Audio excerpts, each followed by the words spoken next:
Sa umagang ito, Panginoon, dalangin ko, Panginoon, na ang bawat gagawin namin, ang bawat pagpupuring ibubuka ng aming mga bibig, Panginoon, ay makalugod sa iyo, O Diyos. Lord, maraming salamat, Panginoon. Ikaw po ang manguna sa gawaing ito at ito po ay patuloy naming iniaalay sa iyo. Ito po ang aming dalangin sa pangalan ni Jesus. Amen. Amen.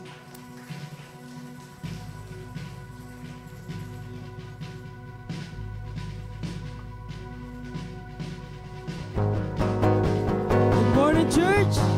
Welcome to the house of the Lord. Kumusta po tayo ngayon? Are we blessed?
you got a lion inside of those lungs, get up and praise the Lord. Come on, my soul, oh, don't you get shy and lift up your soul, 'cause you got a lion inside of those lungs, get up and praise the Lord.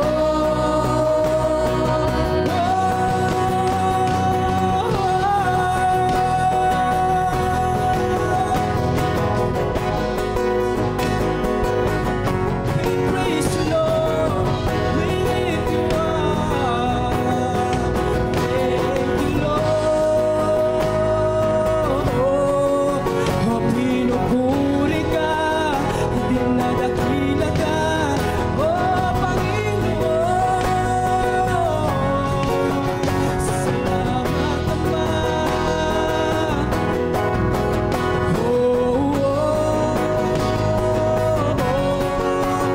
We praise your name.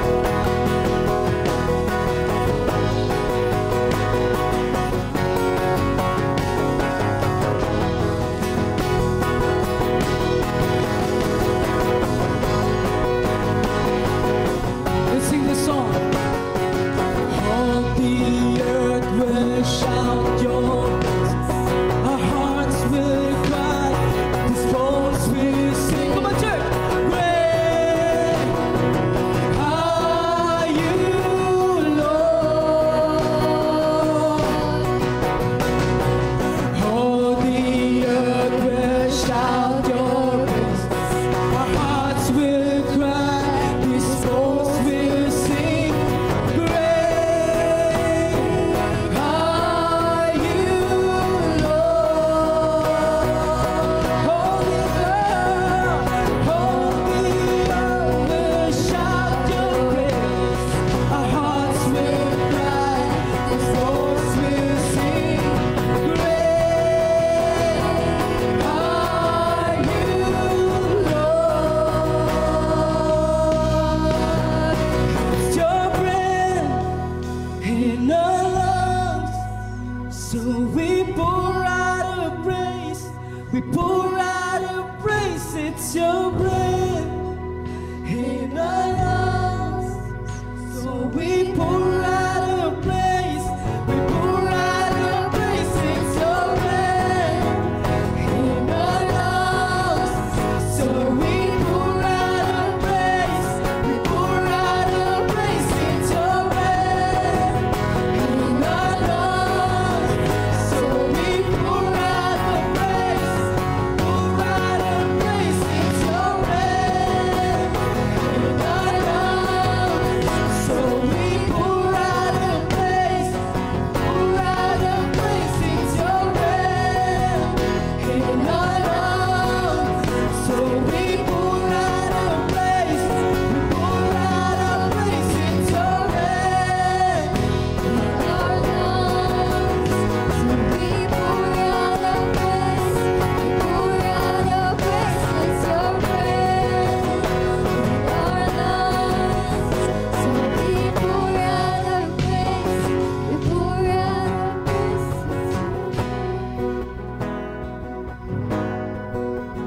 So we pour out a praise. We pour out a praise. It's your breath in our lungs, so we pour out a praise to you only. How great are you, Lord?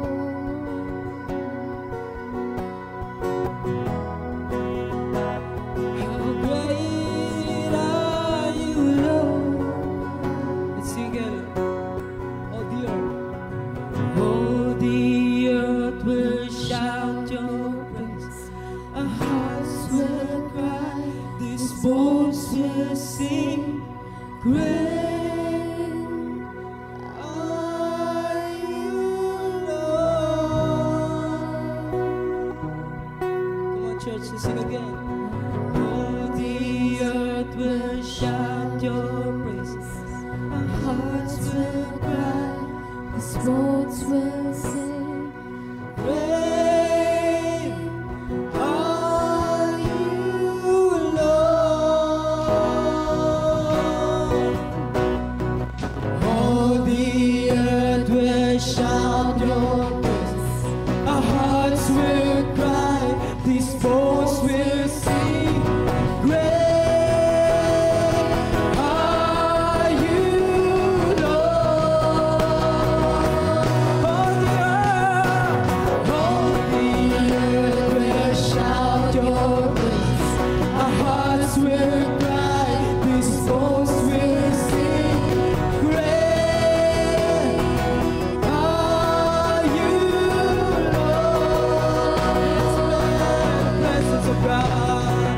All the earth will shout your praise. Our hearts will cry, these boats will sing. Great are you, Lord. It's your breath in our lungs, so we pour out our praise. We pour out our praise. It's your breath in our lungs, so we pour out our praise. Pour out our praise. It's your breath in our lungs, so we pour out our praise. We pour out our praise. It's your breath in our lungs, so we pour out our praise to you only. Hallelujah. Come on. How great Palakpakan po natin ang ating Panginoon. Let's give Him praise. Hallelujah. Hallelujah. Shout with joy to the Lord, all the earth. Worship the Lord with gladness. Come before Him, singing with joy. Acknowledge that the Lord is God. He made us and we are His. We are His people, the sheep of His pasture. Enter His gate with thanksgiving, go into court with praise. Give thanks to Him and praise His name, for the Lord is good. His unfailing love continues forever, and His faithfulness, hallelujah, His faithfulness continues to each generation. Hallelujah. Yes. Thank you, Jesus. Thank you, Jesus. Thank you, Lord. You are worthy to be praised, O God. Umaawit kami na may kagalakan, na may kalakasan. Laging sa'yo lamang iniaalay. Laging sa'yo lamang inihahandog. Sapagkat ikaw ang Diyos na karapat-dapat na tumanggap ng lahat ng kapurihan, parangal, pasasalamat ng iyong mga anak. Hallelujah. Oh, yes. Glory. Thank you, Jesus. Thank you, Jesus. Great are you, Lord. Yes. Walang pinakadakila at makapangyarihan, kundi ikaw lamang, O Diyos. Ang aming puso ay patuloy na sumisigaw, pinagsisigawan ang iyong kadakilaan, ang iyong kapangyarihan, ang iyong kagandahan at kabutihan bilang Diyos. Oh, yes. Oh. Hallelujah, hallelujah.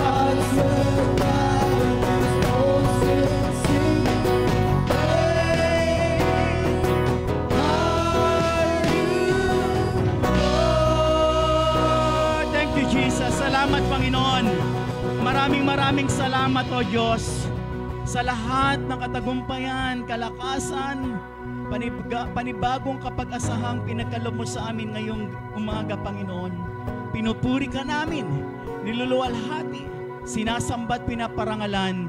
Ito po, Panginoon, ang aming dalangin sa tanging pangalan ng iyong bugtong na anak na si Jesus.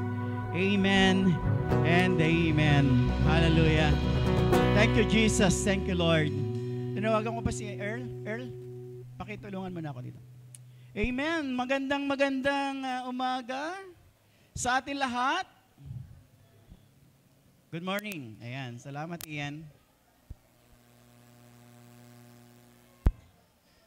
Amen. Are you blessed, mga kapatid? Pinagpala po ba tayo sa umagang ito? Sino po yung pinagpala ng Panginoon? Amen. Alam ko po lahat tayo ay pinagpala at pinalakas. Naniniwala ako na lahat tayo ay pinagpala at pinalakas, binigyan ng panibagong kapag-asahan ng Diyos sa oras na ito. Amen? Sino po dito yung masaya dahil kayo po ay naandito sa umagang ito? Masaya po ba kayo? Amen. Ayan. Sabi mo sa katabi mo, ang saya-saya ko. Iba yung iba yung intense, no, na kapag nagkita-kita muli tayo, nagsama-sama sa isang lugar, sa isang purpose, no?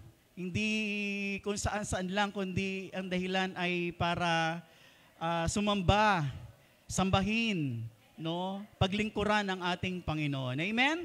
So ibang klase po 'yon, no? Dahil ang dami nating po pwedeng marami tayong mga bagay-bagay na pinagkakaabalahan, no? Marami tayong mga ginagawa sa buhay and wala nang pumali sa lahat ng mga ginagawa natin, pero napakahalaga na maunawaan natin na sa loob ng isang linggo dapat meron tayong oras at panahon para sa ating Diyos na buhay.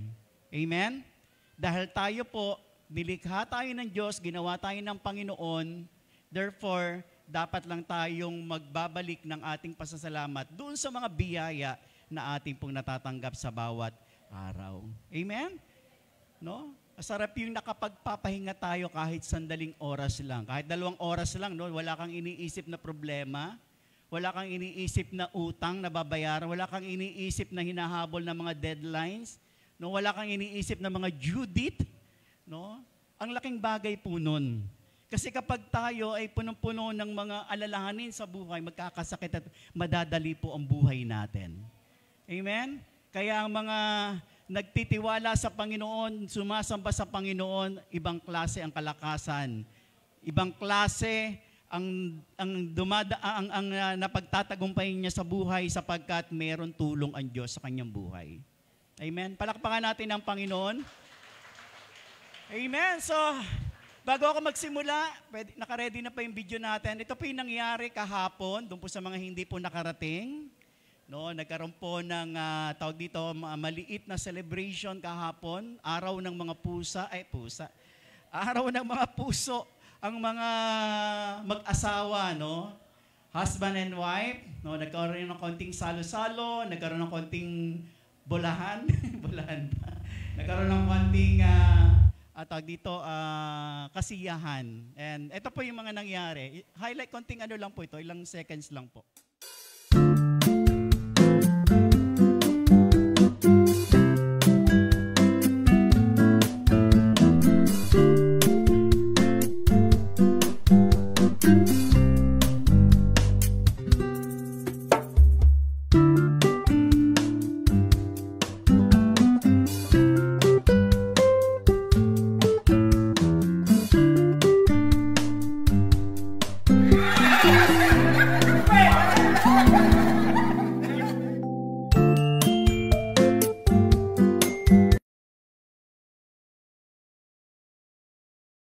Ayan, so mga ilang highlights na nangyari po sa aming kahapon and masaya po kami, no, na mayroong panibagong experience at mayroong mga panibagong mga revelasyon ng Panginoon sa bawat isa sa amin. Ayan, so mag-antay po kayo, no? I-announce sa amin yung susunod na mangyayari po na couples fellowship, no? Wag po kayong magmamadaling mag-asawa pa, no? Baka may magmadali para umabot lang. Alright, so good morning po muli sa bawat isa sa atin. Magandang umaga po. Dahil pinagdiriwang po natin ang araw ng mga puso, no? Tama ba yon? And alam ko po na lahat ng mga nakatanggap ng bulaklak ay masayang masaya dahil may natanggap silang bulaklak, may natanggap silang tsokolate o whatever, chocolate. So, Malaking bagay po yun sa atin. And dahil Love Month, we're going to revisit our first love, hindi po sa asawa natin, first love sa ating Panginoon. Amen po ba? Ayan. So, maganda pong balikan ng bawat isa sa atin yung ating tinatawag na unang pag-ibig sa Diyos. Amen po ba? Sino dito naniniwala na tayo po ay, ang Diyos ay nakipagtipan sa atin? Amen? Ang marriage po, ang author ng marriage ay walang iba kundi ang Diyos. Amen? Kung ano ang gustong makita ng Diyos sa buhay ng mag-asawa, kung paanong patuloy na nais ng Diyos na mag-alab ang pagmamahalan ng mag-asawa, ganun ipinais ng Panginoon na magkaroon ng alab ang ating pakikipag-ibigan sa ating Diyos. Amen? Kaya ngayong umaga, napakagandang balikan yung ating unang pag-ibig na naramdaman sa Diyos upang paalalahanan tayong lahat na muling ibalik ang ating pag-ibig. Kung ito po ay medyo nawala o medyo nabawasan dahil sa daming mga pagsubok at problema, napakahalagang tayo'y mapaalalahanan na muling ibalik yung ating pag-ibig sa Panginoon. At pangalawa, upang mapaalalahanan ng bawat isa sa atin, manatili tayo, ang bawat isa sa pag-ibig natin o pagmamahal natin sa ating Panginoon. Agree po ba kayo? Amen. So, maaari mo bang tanungin yung katabi mo, no? Gusto ko magkaroon tayo ng heart-to-heart talk. Tanungin mo yung katabi mo, kumusta kayo ni Lord?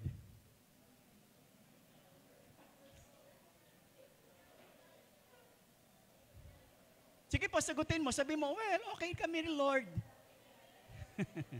Bawi ka. Sabihin mo, ikaw, kamusta naman kayo ni Lord?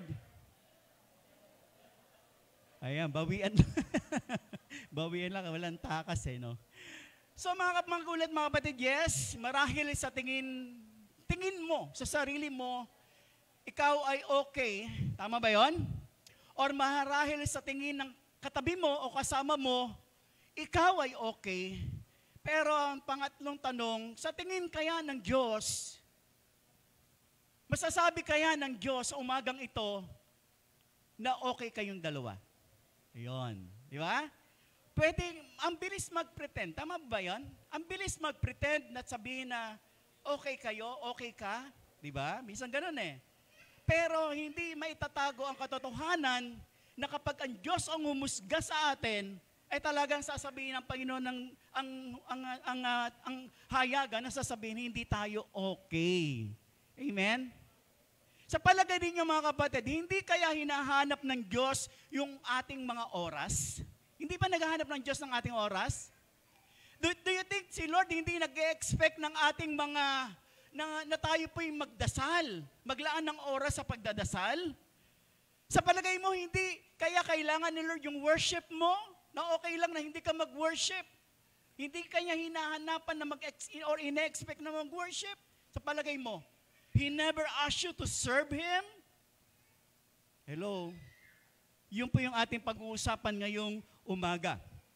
Ang ating pong topic for today ay pinamagatan ko pong, sa slides po natin. Remember, when your love for the Lord was strong. Makikita po natin yan sa aklat po ng Revelation, chapter 2, verses 2 to 3. Sabay-sabay nga natin basahin. Ready, go. Nawala. O, back. Balik natin. Asan? Sige po, ready, go. Basa. Remember when your love for the Lord was strong. So dito po pag-aaralan natin ang mga Kristiyano sa Ephesus when Apostle John wrote to the church of Ephesus. Dalawa po yung apostol, makita natin dyan, dalawang apostol ang gumawa po ng sulat o liham, address to the church of Ephesus. Si Pablo at saka ito pong si John. When Paul wrote, sabi diyan, when Paul wrote to Ephesus, it was a time when the church stood at the highest what? highest point of their spirituality. Ang taas ng kanilang spiritualidad. But when John wrote to Ephesus, it was a time of what? A time of crisis. Nakakaranas sila ng matinding krisis sa simbahan. The furnace was still there, sabi diyan, but the fire, yung apoy, wala na. Yes, there were still some warmth, no? Merong pong mararamdaman na tawag dito, mainit-init, but there was no fire. Sino dito nakakita na ng isang tumpok na baga? And kapag tinapat mo yung kamay mo sa baga, mainit. Tama ba yon? Di ba?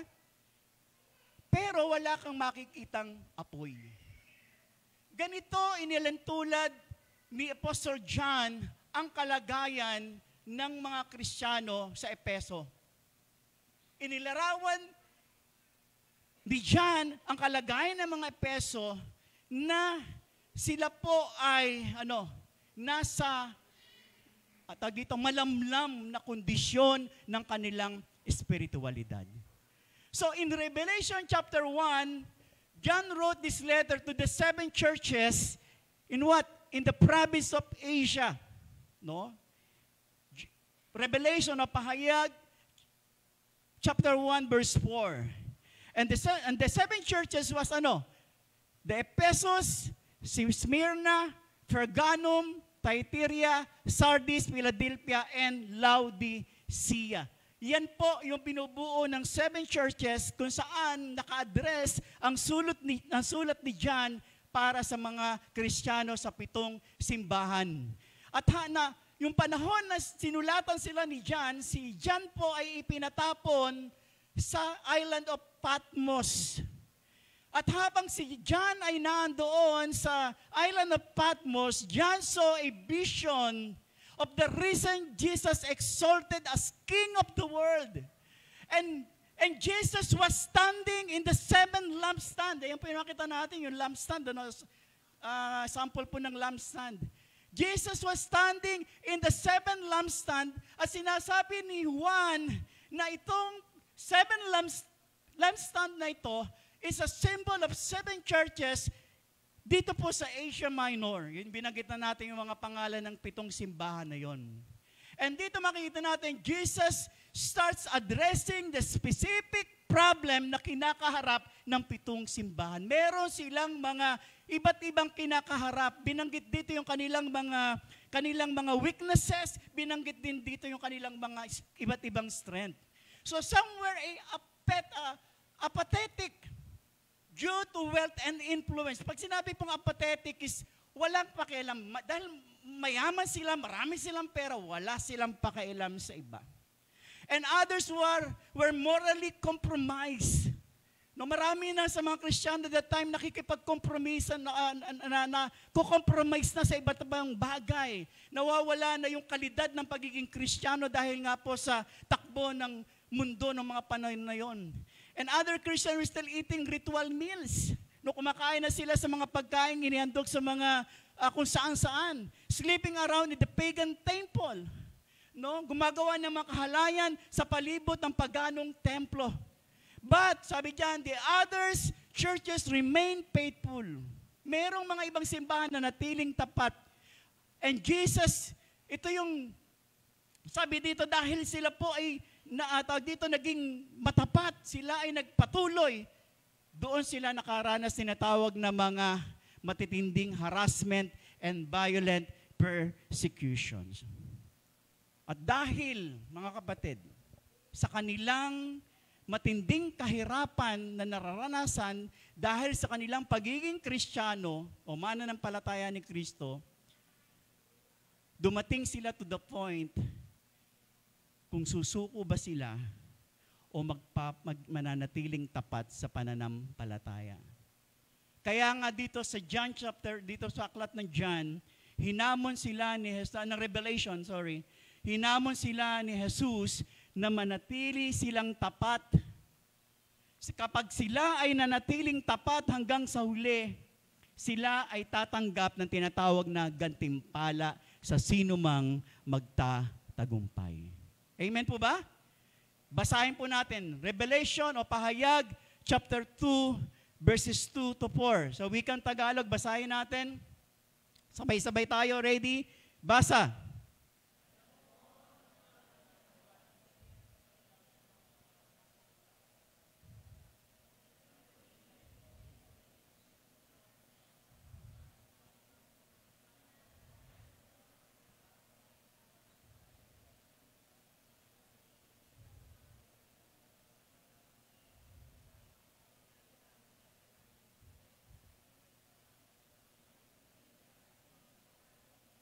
Ang inyong pag-ibig sa akin ngayon ay hindi na tulad ng dati. Tayo po'y manalangin, Panginoon. Pagpalain niyo po ang talatang aming pong binasa.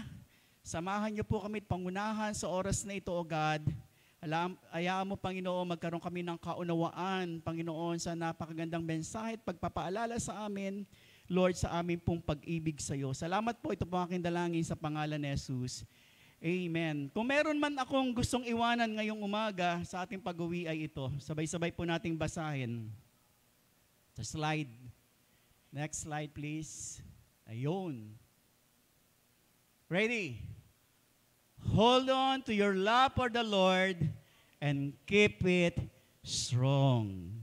Basahin po natin with feeling. Talagang mayroong damdamin.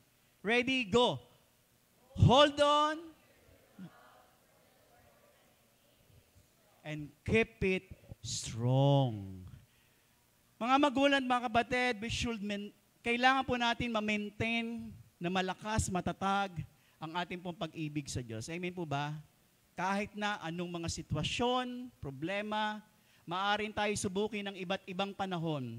Maaaring tayong subukin ng iba't ibang problema, hamon sa buhay. Napakahalaga sa paglipas ng mahabang panahon, sa paglipas ng napakaraming mga pagsubok at problema sa buhay natin dahil sa ating pagsunod kay Kristo, manatili pong matatag ang bawat isa sa atin sa pag-ibig sa Diyos. Amen po ba? Amen po ba? So, allow me to share some essential background po na makikita po natin dito po sa mga taga-Ephesus. Ang Ephesus po, ang lugar po ng Ephesus was the largest and most important city in Roman province of Asia. That time, nung panahon po ng mga Apostol Paul, ay sila po yung pinakamalaking lugar na kung saan sila po ay mayroong populasyon, mayroong populasyon na 250,000. So, ito po ay sikat na lugar, dinadayong lugar, pinupuntahan ng mga tao from different places. And dahil po saan? Dahil kay Temple of Diana. Ayan. Dahil po sa Temple of Diana, ito po ay pinupuntahan at dinadayo ng iba't ibang mga tao. Kaya nga po dito sa templong ito, rampant po ang immoralidad. Bakit? Kasi nga dahil ang daming pumupunta, ang daming mga pasyalan, ang daming mga kainan, ang daming mga coffee shop, ang daming mga Jollibee, ang daming mga nag-i-enjoy ngayon yung mga tao, pati mga yung ibang mga Kristiyano, di ba? Para hindi na masama kumain ng Jollibee. Pero iba po ang nangyayari, natatalo, naaagaw na dahil dun sa kalagayan ng lugar na yon, naaagaw na ang pag-ibig ng marami, na-out-focus sa mga Kristiyano sa kanilang pananampalataya, nababaling na sa iba't ibang bagay na nakikita nila sa paligid nila. No? Kaya nga dito sa Revelation chapter 2, verse 2 to 3, kung titingnan natin, this is a affirmation ni Jesus dito po sa mga taga-Ephesus. Di ba? This is a positive action. Ito po yung kanilang affirmation ni Jesus Christ to their positive actions. No? Hindi naman talagang problematic ang simbahan, pero mayroon makikita natin, may mga magaganda ding nakita si Jesus sa kanila. Ano po yun? Ang makikita natin, sabi diyan, the church in Ephesus bago daw po, dati, no? Sila po ay mga masisigasig and dedicated community of believers, tirelessly devoted to their faith despite of suffering. Dahil kabila ng mga problema, mga sufferings, nanatili po silang matatag at malakas Kung kaya't makita natin yung affirmation ni Jesus dito sa Revelation chapter 2, sabi ni Jesus, nakita ko. Diba? Napakalaga po yung salitang nakita ko. Amen ba? Do you think that God does not expect something from us? Sa palagay nyo? Do you think that God does not expect something from us? Tanungin mo yung sarili mo. Why does God expecting to us to do something for Him? Kagaya ng ano? Pagsamba. Kagaya ng ano? Pagkakaloob. Kagaya ng ano? Paglilingkod. Bakit kaya? Na ang bawat isa sa atin ay inaasahan ni Jesus na tayo po ay gawin natin mga bagay na to. So mamaya po pag-usapan natin yan. So sabi ni Jesus, nakita ko. Ano yung nakita niya? Ibig sabihin, merong hinahanap si Jesus. Merong hinahanap ang Diyos sa bawat isa sa atin. Amen po ba? Hello? Amen? Napakahalaga maintindihan po natin to sa umagang ito. Mayroong hinahanap ang Diyos sa bawat isa sa atin. Kaya sabi nga ni Jesus sa mga taga-Efeso, nakita ko. Ibig sabihin, naghahanap siya. Inoobserbahan niya ang pananampalataya at ginagawa ng bawat Kristiyano sa Ephesus. At ano ang nakita ni Jesus? Sabi niya, nakita ko ang iyong mga ginawa. Nakita ko ang iyong mga pagsisikap. Nakita ko ang iyong mga pagtsatsaga. Nakita ko din ang iyong pagtitiis sa mga gawang masama. Pagtsatsaga o hindi pagkonsinte sa mga gawaing masama. Pagharang sa mga maling aral o nagdadala ng maling aral, nakita ni Jesus yun. Nakita ni Jesus na hindi nanghina ang kanilang pananampalataya sa kabila ng kanilang paghihirap na nararanasan ng mga panahon na yon. So ibig sabihin mga magulang kapatid, in general, this church had continued in His faithful service to God for more than 40 years. Hindi napagod sa paglilingkod. Hindi napagod sa pagpunta ng simbahan. Hindi napagod sa pagmi-ministry. Hindi napagod sa pagsunod sa kalooban ng Panginoon. Merong dedikasyon. Merong matinding pagmamahal at pag-ibig sa Diyos. At yun ang nakita ng Panginoon. But sad to say, ito na, dumating ang panahon na lumamlam ang pag-ibig nila sa Diyos. Kaya nga sabi ni Jesus, you have forsaken your first love. Nagtaramdam ako sa iyo. Nagtatampo ako sa iyo. Kasi kinalimutan mo na yung unang pag-ibig. Hindi mo na ako mahal gaya ng dati. Yes, they were still doing their ministry, maybe. Patuloy nilang ginagawa yung kanilang mga tungkulin sa Diyos. Pero sabi ni Jesus, hindi na kagaya ng dati ang ginagawa mo. Nung una, tayong nagkakilala. Yes, they are serving the Lord, pero wala na marahil passion. Wala nang init, wala nang apoy. Hindi na motivated ng pagmamahal. Obligasyon na lang. Basta magawa na lang at makagawa. Wala nang pagmamahal. Mga kapatid, posible ba ito? Nangyayari ba ito sa buhay natin mga Kristiyano at mananampalataya? Na dating masigasig kang naglilingkod sa Diyos, dati kang active, napaka-active mo sa church, sa ministry, kahit arangan ka ng sibat, kahit pagalitan ka ng nanay mo, tuloy-tuloy ka pa rin. Kahit inaaway ka ng asawa, tuloy-tuloy ka pa rin. Pero kumusta po? Uti-uting nababawasan. Nanlulupay-pay. Nangihina. Yes, nagsisimba nga. Pero wala nang excitement. Wala nang pananabik sa pagpunta sa simbahan. Nagmi-ministry, yes, pero walang sigla. Walang saya, walang joy. Napipilitan na lang. Nabawasan na yung pagmamahal kay Lord, nagiging obligasyon na lang ang paglilingkod. Yes, sa buhay ng mga mag-asawa, nangyayari po ang mga ganitong pangyayari. Tama ba? Dumarating ang panahon na ang mag-asawa nagsasama na lang. Yes, ginagawa nila yung kanilang tungkulin dahil sila'y mag-asawa, pero hindi na gaya ng dati. Amen? Mas mahal na nila ang kanilang aso kaysa sa asawa. Pag nilagnat si Mister, binibigyan ng biogesic. Pag nilagnat ang aso, pinapadala sa veterinaryo, sa doktor. Magkano bayad? 1,000. Kay Mister, magkano bayad? Magkano biogesic? 5 piso. This is true. Amen? Yan po yung nakakalungkot. Dumarating yung time.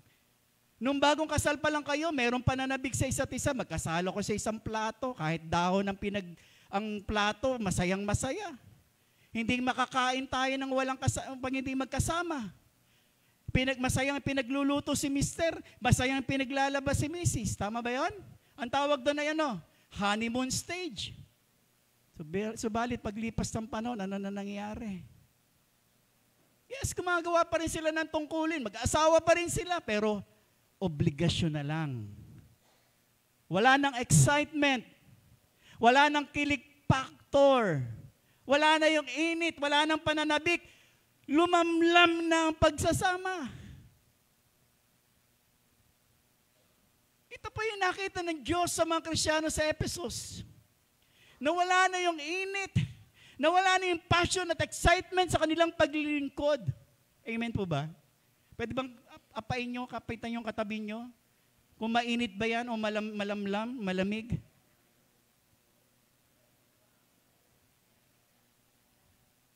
Di ba? Pag mainit, siyempre buhay Kaya mainit.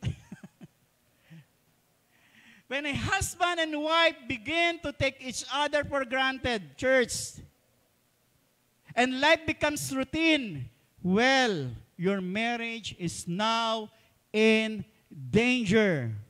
Amen ba? When a husband and wife begin to take each other for granted and life becomes routine, your marriage is now in danger. Kung ganito rin ang kalagayan natin, ang ginagawa nating paglilingkod sa Diyos, church, our relationship to God is also in danger. Kaya huwag nating hayaan na tuluyan pong mawala, mga kapatid. Ang pag-ibig natin sa Diyos, we need to take an action to rekindle our love for the Lord.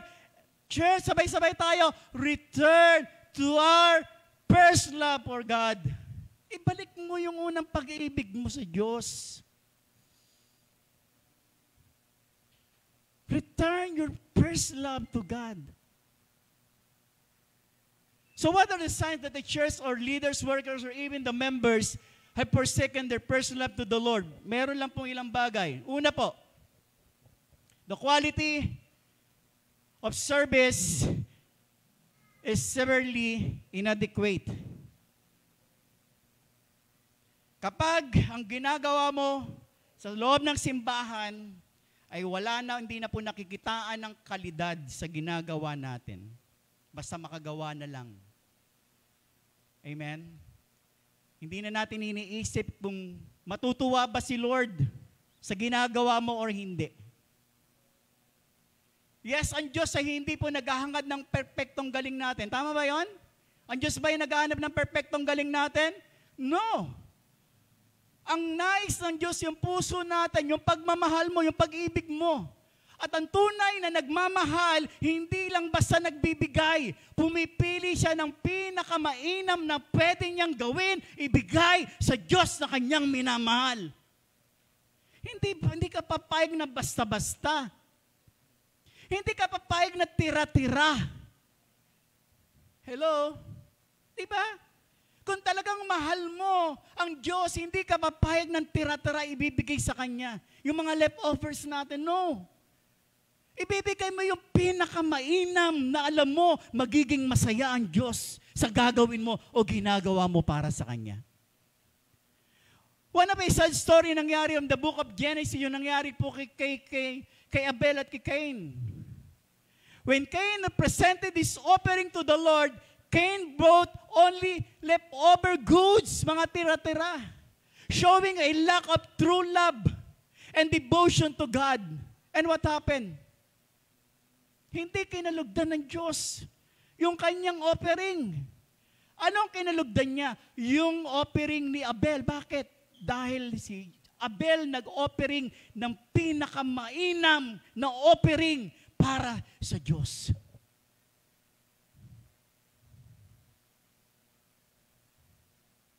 Amen po ba? Kamusta po tayo mga kapatid?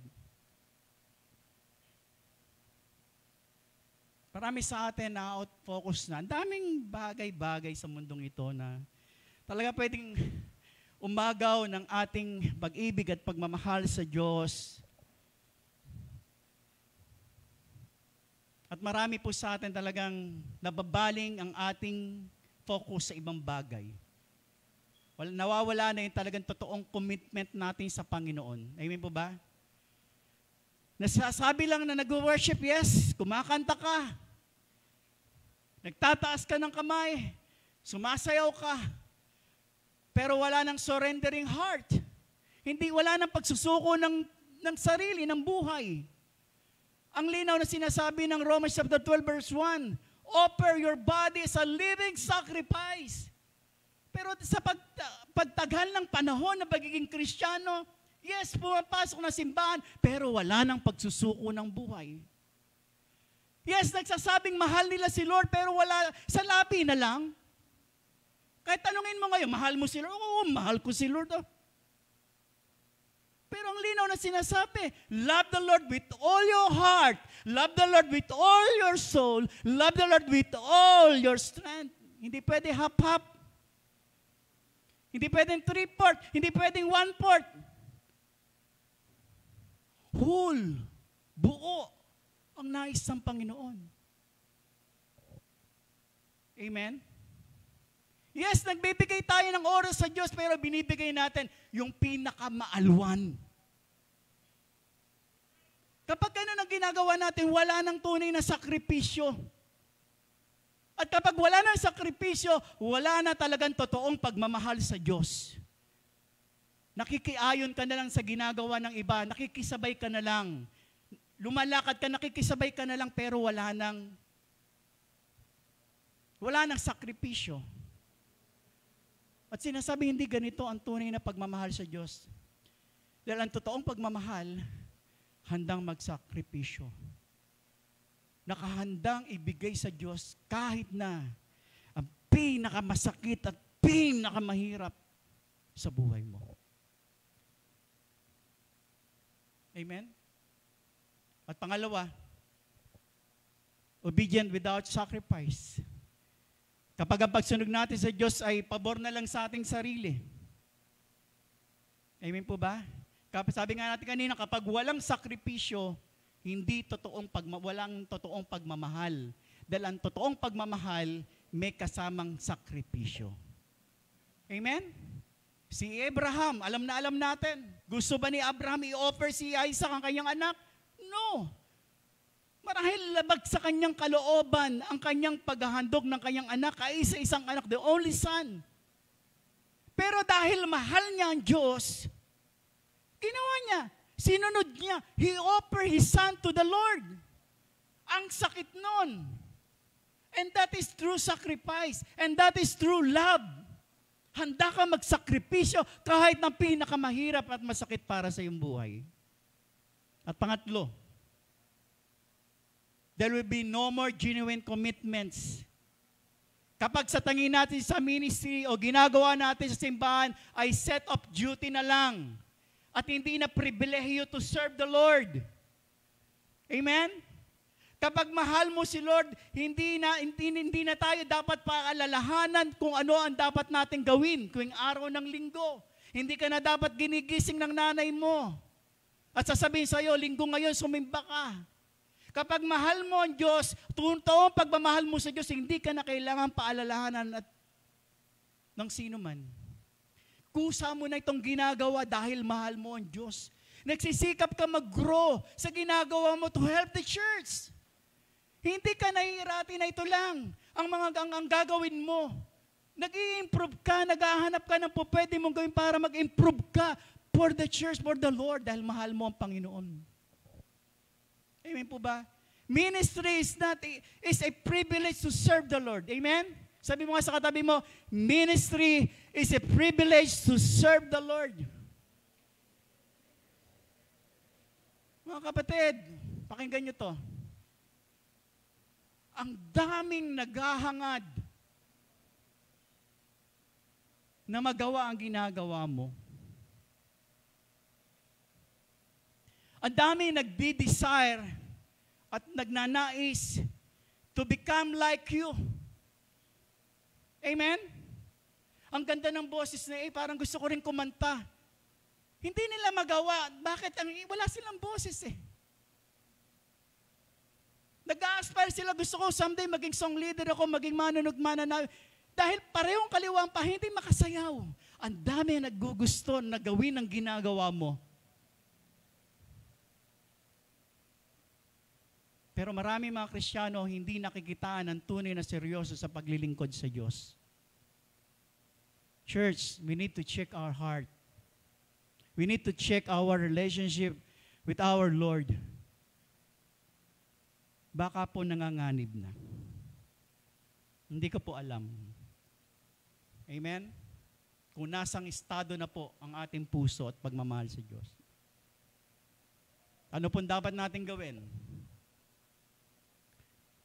Jesus called the Ephesians to re-evaluate their current conditions. Number one,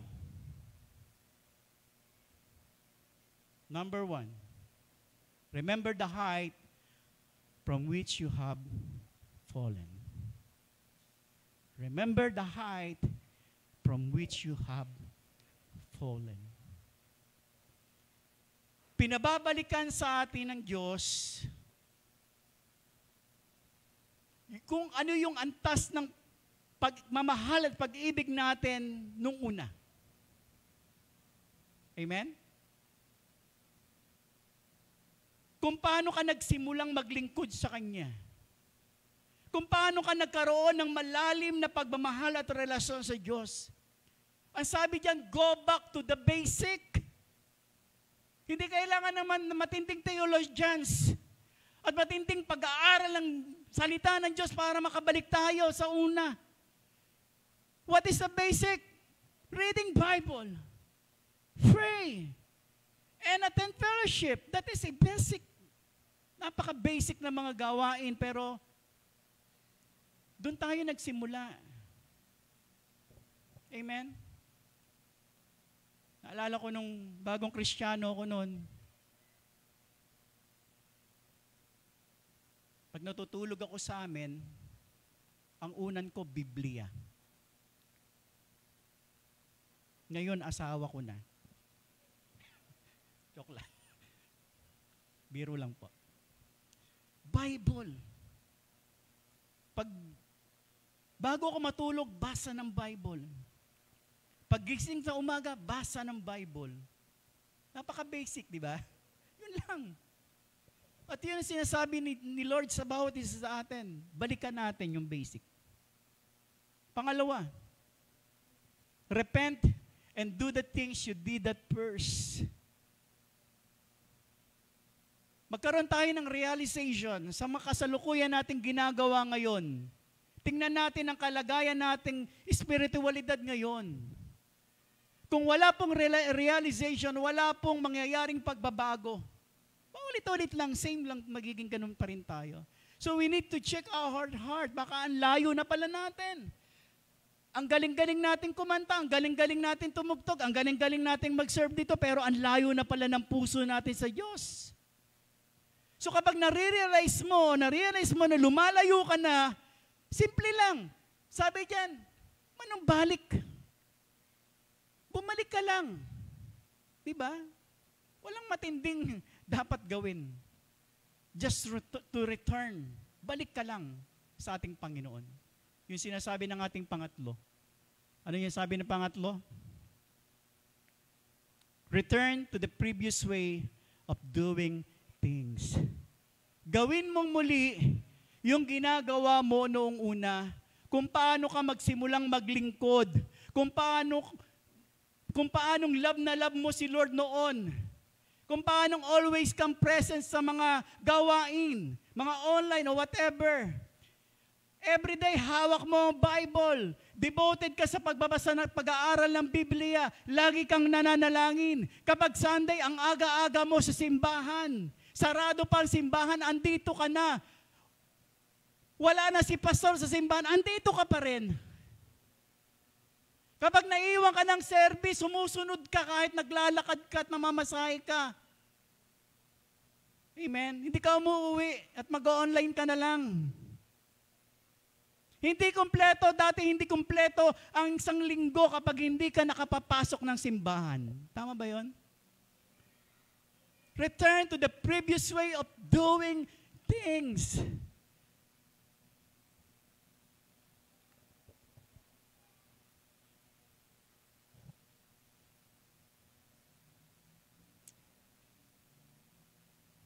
Kwento ko po yung naranasan ko dati. Nang bahay namin, katabi lang ng simbahan. Tawid lang po.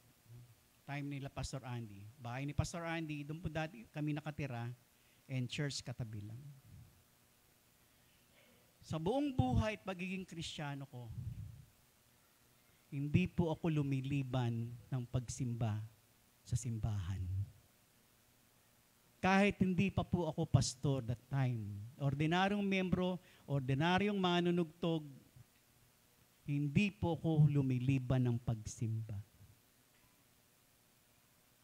Pero nung panahon na yon, inaway ako ng aking senior pastor. Hindi ako sumimba. At habang nagkakantahan, rinig na rinig ko sa bahay, dahil magkatabi lang, rinig na rinig ko, kantahan, narinig na rinig ko ang kanilang worship. Umiiyak ako. Sabi ko, Lord, hindi ako ganito, hindi ako sanay ng ganito. Na araw ng linggo, nasa bahay lang ako. Dahil nasanay ako, ting araw ng linggo, nasa loob ako ng simbahan, tumasamba ako sa iyo. First time in my life na hindi po ako pumasok ng simbahan dahil po nagkaroon po ng matinding problema noon sa simbahan. Amen? Dati sa offering, nangunguna ka, hindi ka lang basta-basta nagbibigay, talagang nagbibigay ka ng maigi-igi sa Panginoon. Hindi ka pumapayag na magbibigay ng Manuel L. Quezon. Kapag tumulong ka sa iba, tulong talaga, hindi ka naghahangad ng kapalit. Pero mga kapatid, lahat ng ito hindi mo magagawa kung wala ang ating unang pag-ibig sa Diyos. Amen po ba? Amen po ba? Kayo na po yung challenge sa atin. Hold on to your love for the Lord and keep it strong. Sabay-sabay tayo. Hold on to your love for the Lord and keep it strong. Kumusta po, mga kapatid, ang ating unang pag-ibig? May spark pa ba? Nag-iinit pa ba? O unti-unti nang lumalamlam? Kaya nga tandaan po natin to. Hold on to your love for the Lord and keep it strong. Amen? Sabihin mo sa Panginoon, Panginoon, gusto ko po manumbalik sa iyo. Panginoon, gusto ko pong muling madama ang init ng pag-ibig sa iyo. Panginoon, gusto ko pong muling maranasan na handa kong talikuran ng lahat para lang sa iyo. Panginoon, gusto ko muling makita ang aking sarili na nangunguna sa aming mga gawain. Church, mga kapatid, hindi pa po uli ang lahat. May pagkakataon pa po tayo na ibalik muli ang ating unang pag-ibig sa Diyos. tinatawagan ko po ating mga awit, and habang tayo po ay umaawit, sinasariwa natin, nagkakaroon tayo ng reflection sa ating sarili, sa mga mensaheng ito, lumapit po tayo sa Panginoon ng may tunay na kapakumbabaan at meron tunay na realization sa tunay na kalagayan ng ating espiritualidad, ng ating pananampalataya. Come on, let's tumayo tayong lahat habang tayo po'y nakikinig ng isang awit.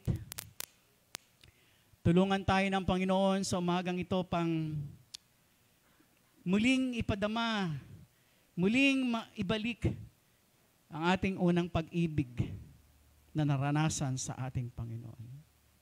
Hallelujah. Panginoon, tulungan mo po kami, O Diyos. Opo, Panginoon. Sa buhay namin, napakaraming mga bagay, O Diyos, na nagiging dahilan upang mawala, Panginoon, ang aming totoong pagmamahal sa tulungan niyo po kami ngayon. Want to love you like I used to do. The kind of love I had the first time I found you. So tired of living on my own. Bring me back to the time where my love for you is strong. Ulitin po natin sa umpisa. Want to love you like I used to do. Feel the presence of the Lord. Damay po natin maging ang awit, ang mensahe ng awiting ito. The first time I found Mariin mong sarili mong pangungusap sa Panginoon. Personal mong pakikipag-usap sa Diyos. Sa tunay na totoong kalagayan na meron ka sa oras na ito.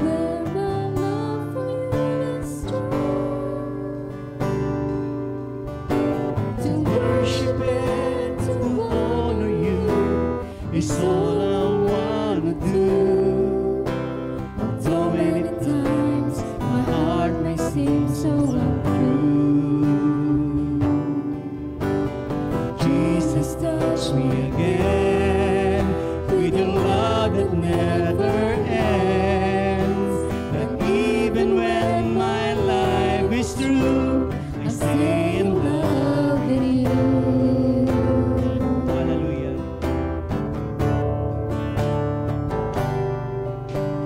I want to serve you like I used to do. I gave up Everything just to be with you. I'm so tired of living on my own.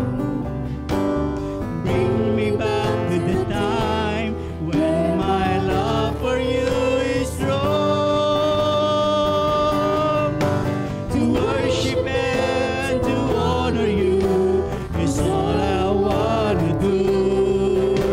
Although many times my heart may seem so untrue.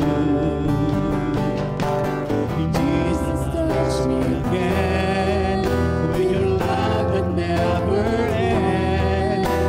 And even when my life is through, I stay in love with you. Minsan pa, I want to see you like I used to do. I want to serve you like I used to do. Yes, I give up everything just to be with you. I'm so tired of living on my own. Bring me back to the time when my love for you is strong. To worship and to honor you is all I want to do. Although many times my heart may seem so untrue. Jesus, touch me again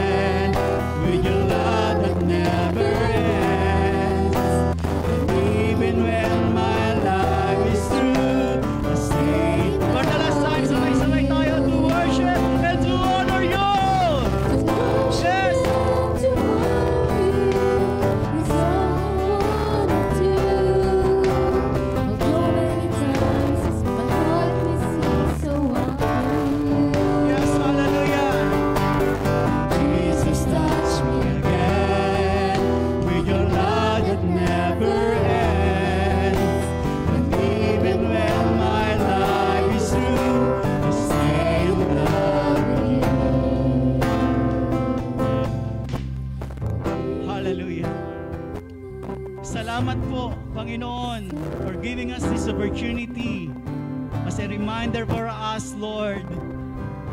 Panginoon, kung ang bawat isa sa amin, Panginoon, ay napakalayo na, at ang iba sa amin, Panginoon, ay nanganganib na lumayo, at ang iba sa amin, Panginoon, ay nasa estado ng pagsuko, at ang iba sa amin, Panginoon, ay nasa panahon at estado, Panginoon, na ang kanilang pag-ibig, Lord, ay napakababaw na sa iyo, O God. Tulungan mo muli, Panginoon. Ibalik ang apoy sa aming puso. Manumbalik ang aming init ng aming paglilingkod. Gawin namin muli, Panginoon, ang ginagawa namin dati, O Diyos. Hallelujah. Pagpalain niyo po ang bawat isa. Pangunahan mo sila sa umagang ito. Hayaan mo na aalis sila sa lugar na ito na mayroong panibagong apoy at sigla, kagalakan na sumunod at maglingkod sa iyo. Marami pong salamat, Panginoon, sa tanging pangalan ng iyong bugtong na anak na si Jesus. Amen and amen.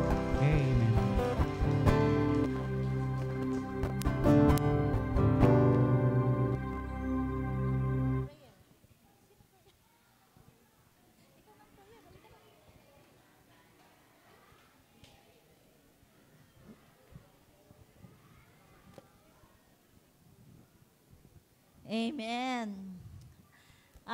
Naalala nyo pa po yung first love nyo sa Panginoon? Naalala nyo ba nung unang tanggapin mo ang Panginoon?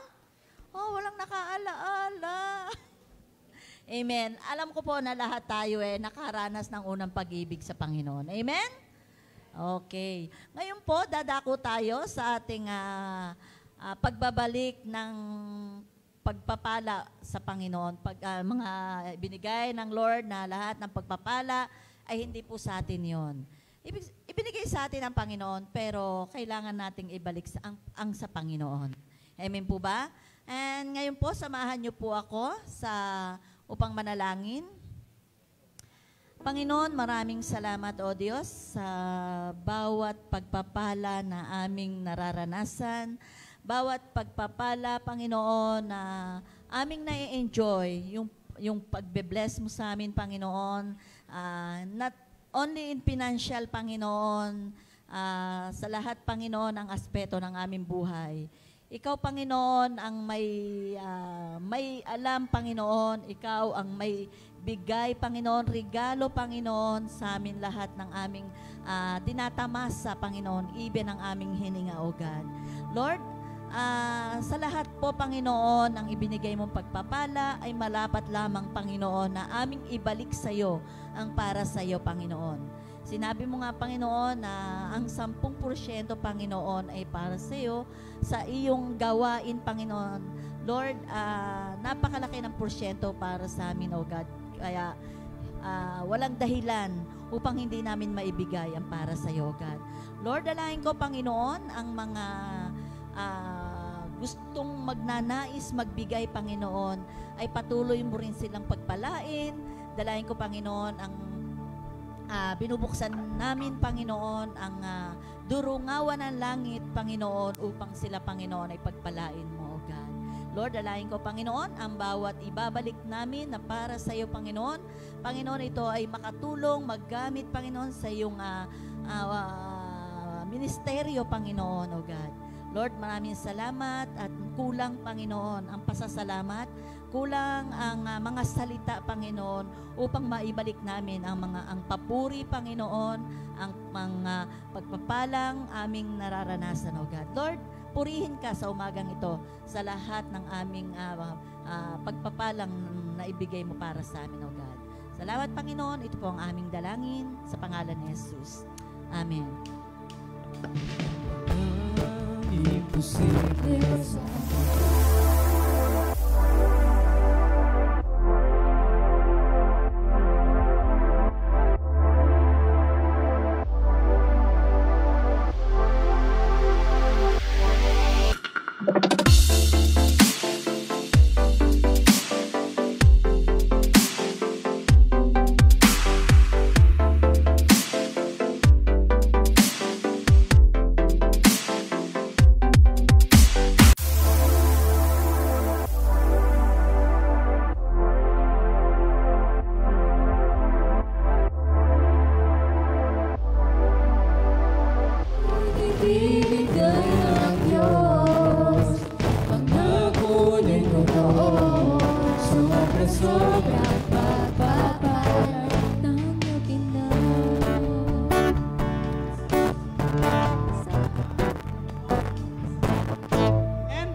ating grupo and para po sa ating connecting questions ay ipa-plus po sa atin dito po sa screen.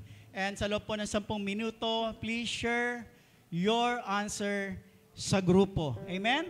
Napakasimple lang po ng mga tanong and I hope na masasagot po na. Sige po, find your group. No, lalaki sa lalaki, babae sa babae.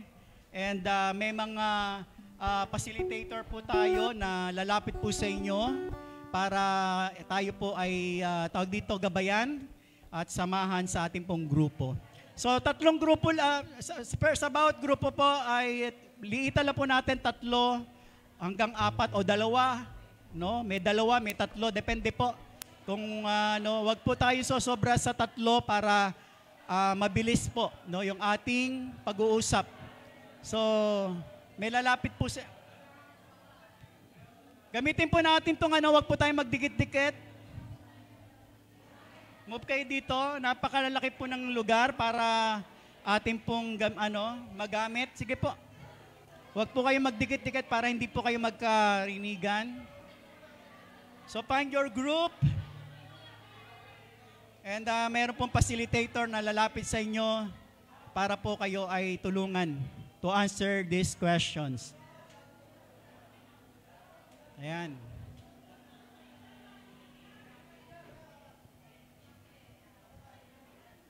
Huwag mo muna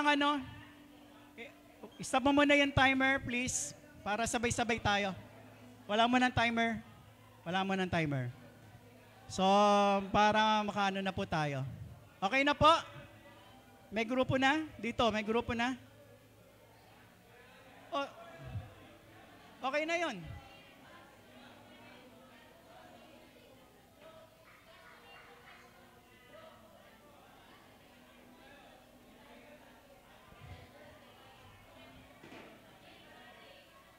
Para makapag-share po yung iba, liitan po natin ang grupo. Hanggang 3 lang po. 3 or 2. Or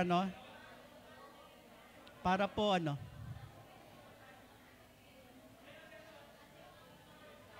So sige po, hanap po kayo ng grupo nyo. Find your group.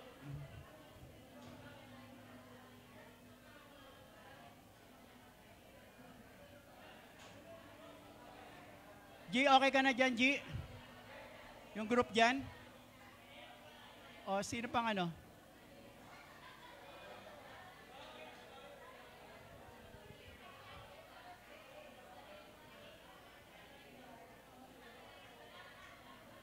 Okay na po? May mga grupo na? Okay, sige po. Simulan na po natin ang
Amen. So time's up na po.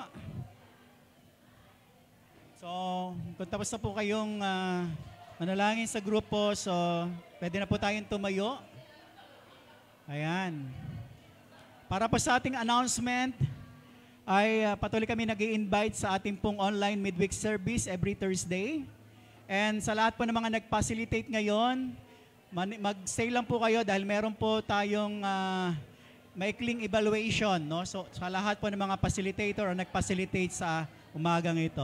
So, sige po, tayo po lahat ay tumayo. Maraming salamat po, ayan, sa lahat ng mga nag-participate at nakarating sa umagang ito to worship the Lord.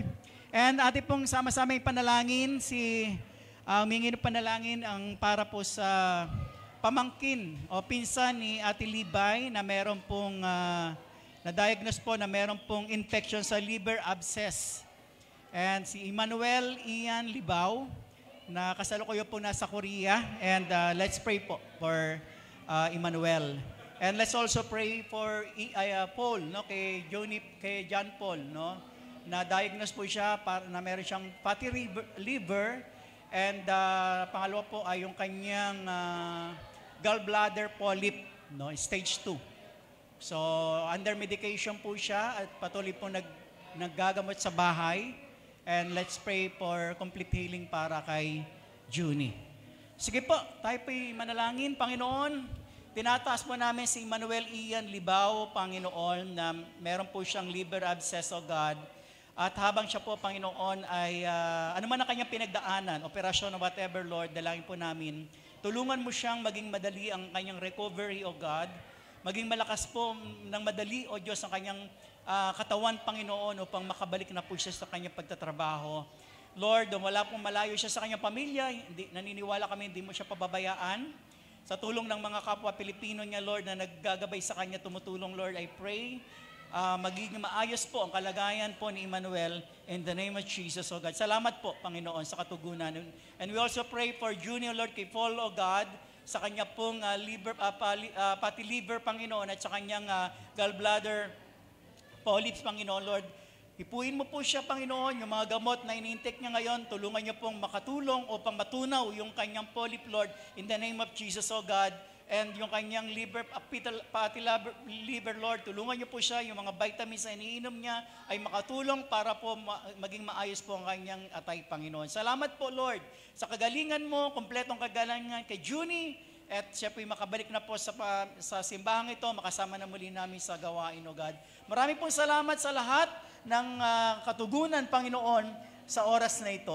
Taas po natin ating kamay, tanggapin po natin ang pagpapala ng Diyos. May the Lord bless you and keep you. May the Lord make His face shine on you and be gracious to you. May the Lord turn His face toward you and give you peace. Receive the blessing of the Lord in the name of the Father and of the Son and of the Holy Spirit. Amen and amen. God bless everyone. See you next Sunday. Bye-bye. Ingat po kayo.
See